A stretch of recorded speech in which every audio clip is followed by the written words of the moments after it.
तो जितना हो सके नेचुरल तरीके से, आयुर्वेदिक तरीके से या बिना दवाइयों के आप ठीक होने का प्रयास कीजिए तो बहुत अच्छी इंप्रूवमेंट मिलेगा। हार्ट से जो पार्ट बॉडी का जितना दूर है वहाँ पे नंबनेस आने लग जाती है जब डायबिटीज़ आनी शुरू होती है। डायबिटीज़ बहुत से लोगों को टाइम से पता नहीं चलती। अगर पत्नी पति आपस में बना के ना रख पाए तो समझ लीजिए डायबिटीज़ हो चुकी है, होने वाली है। भगवान ने बनाई है वो हमारे लिए फ़ायदेमंद है। जो फैक्ट्रियों में बन के आ रही है, इंसान ने बनाई है, वो हमारे को नुकसान देने वाली है। तो आज की डेट में जैसे जो यूटेंसिल्स बन रहे हैं तो किस में खाना चाहिए व्यक्ति को आपके हिसाब से? नमस्कार दोस्तों, मिस्टिक इनसाइट्स क्लिप्स देखते रहिए to make yourself strong spiritually, physically, mentally and socially, and to get more updates subscribe the channel.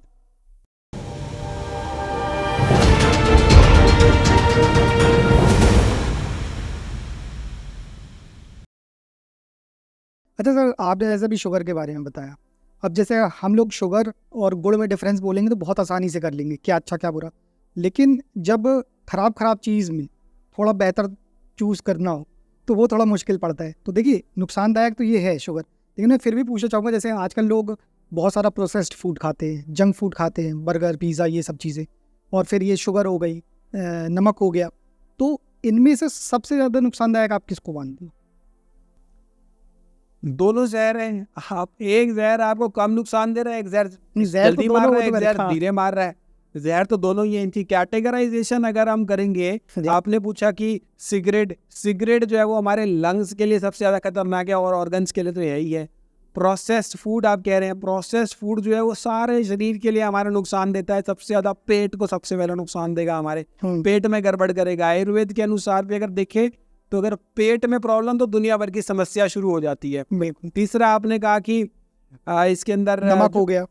नमक जो होता है वो तो हम बहुत ज्यादा यूज करने लग गए। पहले नमक का प्रयोग हम कम किया करते थे। आजकल हमने देखी टेबल सॉल्ट डाल दिया, एक तो हमने खाने में डाल दिया, ऊपर से हमने नमक ऊपर से और डाल दिया। तो नमक में सोडियम बढ़ता है, बॉडी में सोडियम बढ़ने के कारण वाटर रिटेंशन होता है, ब्लड प्रेशर बहुत ज्यादा बढ़ता है, बीपी बढ़ने के कारण दुनिया भर की समस्या होने की संभावना बनी रहती है।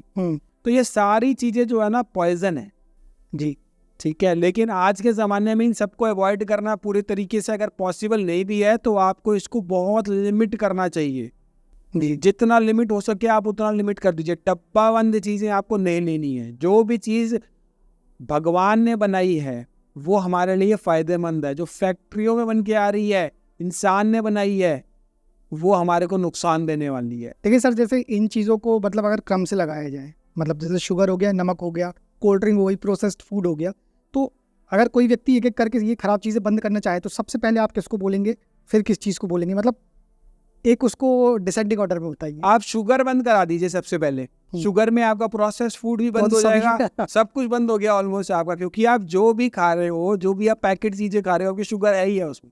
शुगर कट डाउन करना सबसे ज्यादा जरूरी है बॉडी के लिए। सल्फर का प्रयोग होता है जो पटाखों में यूज होता है, वही शुगर को प्योरिफिकेशन करने में यूज होता है। शुगर की मिल के बाहर कभी जाओगे ना तो आप वहां पे खड़े नहीं हो पाओगे 2 मिनट से ज्यादा, इतनी गंदी स्मेल आ रही होती है शुगर। जितनी रिफाइंड है, जितनी वाइट है, उतना ज्यादा नुकसानदेह।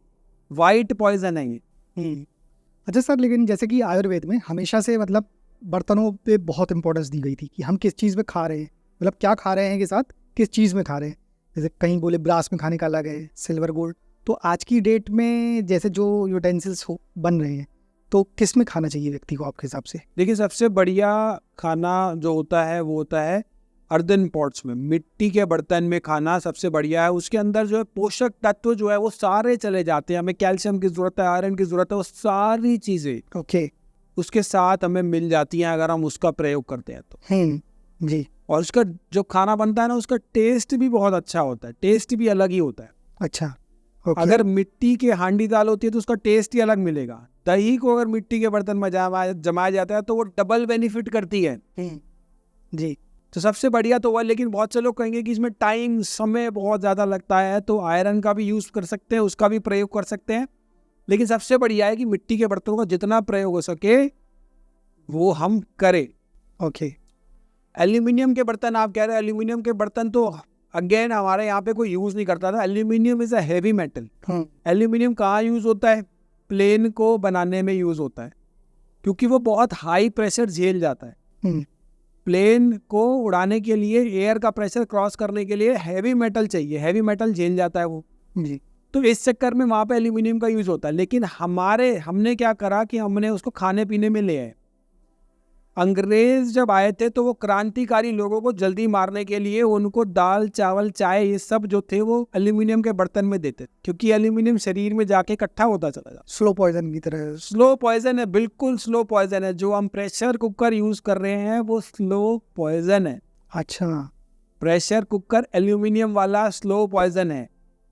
माइक्रोवेव जो किचन में यूज हो रहा है वो स्लो पॉइजन है, लेकिन हम उसके आदी हो चुके हैं। तो जब वो आए, अंग्रेज आए, तो उन्होंने इसको सब चीज़ें एल्यूमिनियम के देना शुरू की, क्योंकि हमारा एक्सक्रीटरी ऑर्गन जो है, एक्सक्रीटरी सिस्टम जो है वो एल्यूमिनियम को हमारे शरीर से बाहर नहीं निकाल सकता, शरीर में जाके इकट्ठा होता चला जाता है और वो भिन्न भिन्न प्रकार की बीमारियों का कारण बनता है। तो एल्यूमिनियम का प्रेशर कुकर आज ही अपने घर से फेंक दो निकाल के। माइक्रोवेव तो किसी को आप दान में भी मत देना गलती से भी, उसका भी नुकसान हो जाएगा। माइक्रोवेव इतनी ज़्यादा रेज होती है जो कैंसर के कारण बनती है बहुत सारी। जो हम आते हैं जी, खाना आया, कल का खाना हमने माइक्रोवेव में गर्म कर लिया, जो हमने फ्रिज से निकाला ठंडा खाना और उसे माइक्रो किया और अपने अंदर ले लिया। हाँ, आयुर्वेद में लिखा है 48 मिनट के बाद खाने के अंदर न्यूट्रिएंट्स की कोई इंपॉर्टेंस नहीं रह जाती। 48 मिनट तक न्यूट्रिएंट्स की इंपॉर्टेंस है। हमने माइक्रोवेव में गर्म करा और कैंसर के लिए उसको हमने न्योता दे दिया बॉडी के अंदर। ओके। इतना खतरनाक है हमारे शरीर के लिए माइक्रोवेव।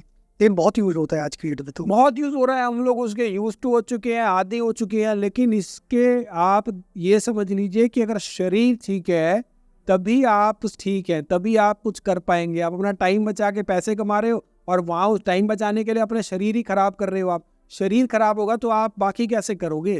सही कह रहे हैं। अगर आपके पास 100 करोड़ है और आपके पास शरीर ठीक नहीं है तो मेरे ख्याल आप बहुत अच्छी स्थिति नहीं है। लेकिन अगर कम पैसा है और शरीर ठीक है तो मेरे हिसाब से वो बहुत अच्छी स्थिति है। सही। निरोगी काया सबसे बड़ा सुख है जीवन का। तो इस शरीर रूपी मंदिर का जो हमें बहुत अच्छे से ध्यान रखना चाहिए। जी। मैक्सिमम लोग तो आजकल जैसे डायबिटीज़ हो रही है, लोगों को बीपी हो रहा है और दवा खा ही रहे, तो आयुर्वेद में परमानेंट इलाज है? बिल्कुल है। डायबिटीज़ में जो है बहुत सारे ऐसे पेशेंट हैं जिनका HbA1c यानी कि 3 महीने की एवरेज शुगर जो हम कराते हैं उसको बिफोर कराया, उसको आफ्टर कराया, और कैसे कैसे उस रिपोर्ट के अंदर चेंजेस आए हैं। डायबिटीज़ बहुत से लोगों को टाइम से पता नहीं चलती। अगर पत्नी पति आपस में बना के ना रख पाए तो समझ लीजिए डायबिटीज़ हो चुकी है, होने वाली है। अच्छा। अगर आपके पैरों में झंझनाहट हो रही है तो समझ लीजिए डायबिटीज़ हो गई है या होने वाली है। हार्ट से जो पार्ट बॉडी का जितना दूर है वहाँ पे नंबनेस आने लग जाती है जब डायबिटीज़ आनी शुरू होती है। ओके।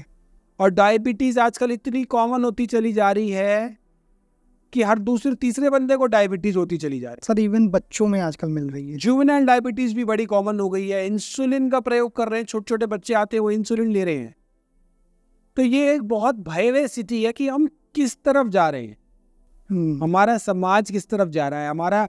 हमारा जो पुराना ज्ञान है, हमारे वेदों का ज्ञान है, आयुर्वेद का ज्ञान है, वो हम ही लोगों के लिए, हमारे स्वास्थ्य के लिए, और हम इससे पूरी दुनिया का भला करें।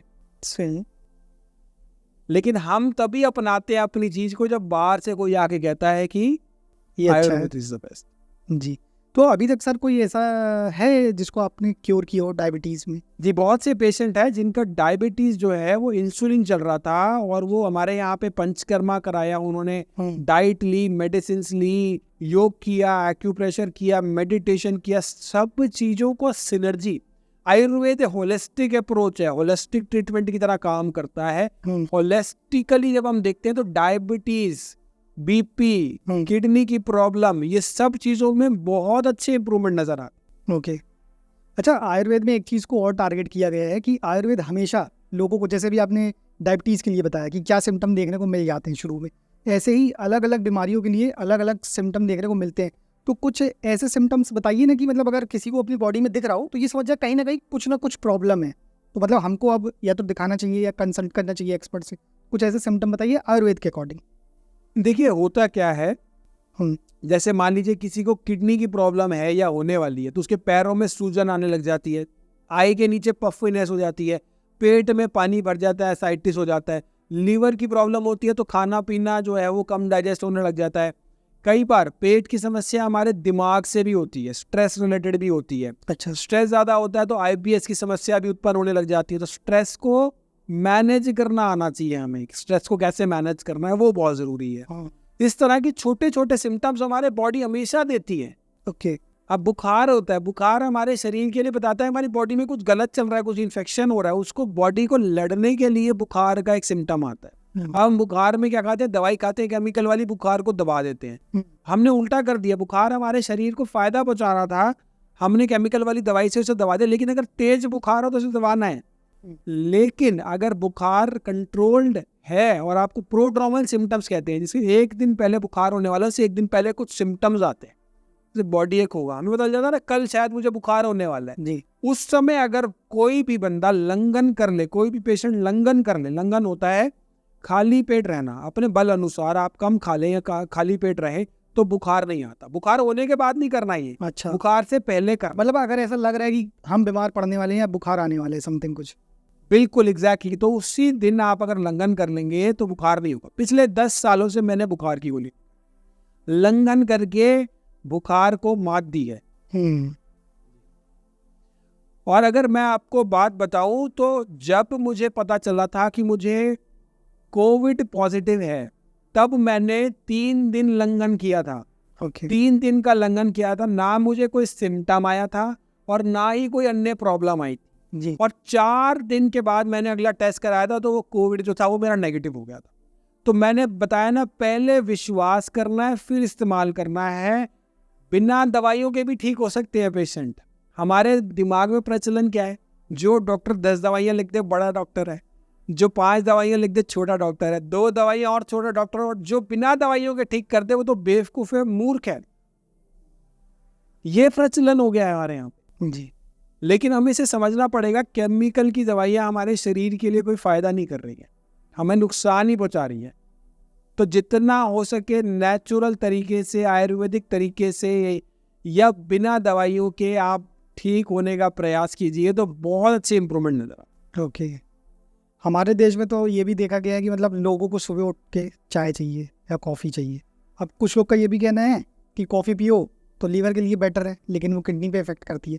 तो चाय और कॉफ़ी पे मैं आपसे ये पूछना चाहूँगा कि मुझे ये बताइए कि ये जो दोनों चीज़ें हैं ये हमारे किस ऑर्गन्स को इफेक्ट कर रही है, वो किस तरह से? देखिए, चाय हो या कॉफ़ी हो, बहुत से लोग आते हैं, हम कहते हैं चाय मत पियो, कॉफ़ी मत पियो तो पेट साफ़ नहीं होगा सुबह। इतने ज़्यादा हम उस चीज़ के लिए यूज टू हो गए हैं कि पेट नहीं साफ़ हो रहा चाय के बगैर लोगों का। जी, तो ये देखना पड़ेगा, चाय हो या कॉफ़ी दोनों हमारे शरीर के लिए जहर है। चाय में पत्ती और चीनी और दूध जब मिल जाता है तो वो स्लो पॉइजन का काम करता है। चाय चीनी में जैसे मैंने आपको बताया कि उसमें कोई भी चीज़ नहीं है जो हमें फ़ायदा करे। चाय में जो पत्ती है वो भी हमारे किसी काम की नहीं है। अच्छा, और डाई बनाने के काम आती है वो पत्ती। दूध में हमने पत्ती और चीनी मिला के हम जो ले रहे हैं वो हमारे शरीर के लिए विनाशकारी है। कॉफ़ी का प्रयोग जो है वो हमारे देश के लिए नहीं बना है।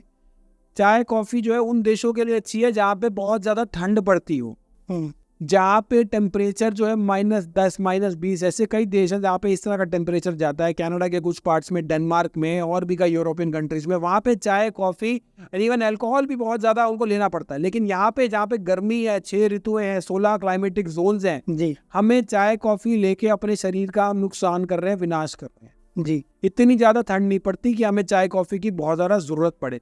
कॉफ़ी जब हम लेते हैं, चाय जब हम लेते हैं तो जो कैफ़ीन होता है ना, वो कैफ़ीन हमारे हार्ट को फास्ट करता है, हार्ट की रेट को बढ़ा देता है, बीपी को बढ़ाता है। वो सब जाके हमारे टेम्पररी हमें बहुत अच्छा लगता है, अरे जी मज़ा आ गया। लेकिन उसके बाद धीरे धीरे उसकी हम आदी हो जाते हैं, उसकी हम एडिक्शन हो जाती है। ये एक प्रकार की हम उसके एडिक्ट हो गए चाय और कॉफ़ी।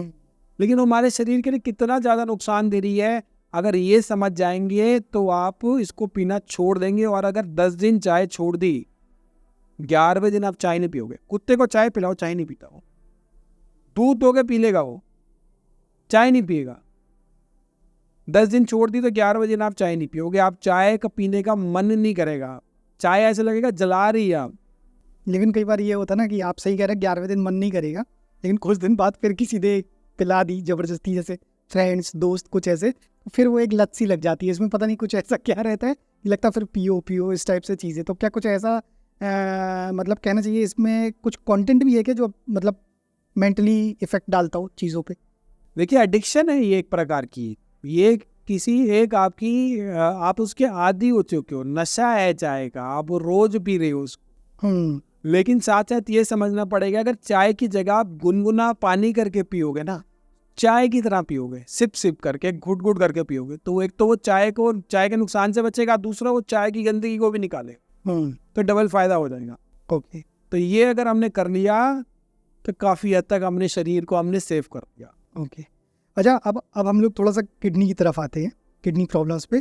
तो एक सबसे बड़ी चीज़ ये जो लोगों के बीच फैली हुई है, आपने एल्यूमिनियम कुकर के बारे में बताया, ठीक है, लेकिन अगर मान लीजिए एल्यूमिनियम का कुकर नहीं है, स्टील का कुकर है, लेकिन फिर भी लोग कहते हैं कि कुकर में पकी हुई दाल किडनी को बैड इफेक्ट डालती है, तो क्या ये सही है या मिथ है?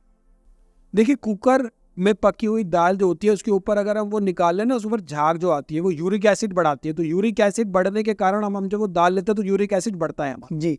जब हम खुले में दाल बनाते हैं ना या हांडी में दाल बनाते हैं तो साथ साथ आपने देखा वो निकालते रहते थे पहले, अब हम कुकर में बनती है तो वो निकालते नहीं, एक ही बार ही होता है। तो वो दाल से अगर वो निकालते रहे तो वो ज्यादा बेनिफिशियल करता है, उससे यूरिक एसिड नहीं बढ़ेगा, एलडीएल नहीं बढ़ेगा, वीएनडीएल नहीं बढ़ेगा, ट्राइग्लिसराइड नहीं बढ़ेंगे। ये सारी बीमारियां जो है, छोटी छोटी चीजें अगर हम किचन से ठीक कर ले तो ये हमारी सारी बीमारियां ठीक होने लगे। ओके। जो ऊपर की झाग आती है दाल के ऊपर उसको हमें निकाल लेना चाहिए। अच्छा जी। तो मतलब इसे मतलब गंज वगैरह में या भगोने में बनाना चाहिए दाल को? हाँ बिल्कुल, वो ज़्यादा बेटर है अगर उसको वैसे कर पाते हैं। अगर खुले बर्तन में किसी में भी बनाते हैं तो वो बेटर है ज़्यादा दाल बनाना। ओके।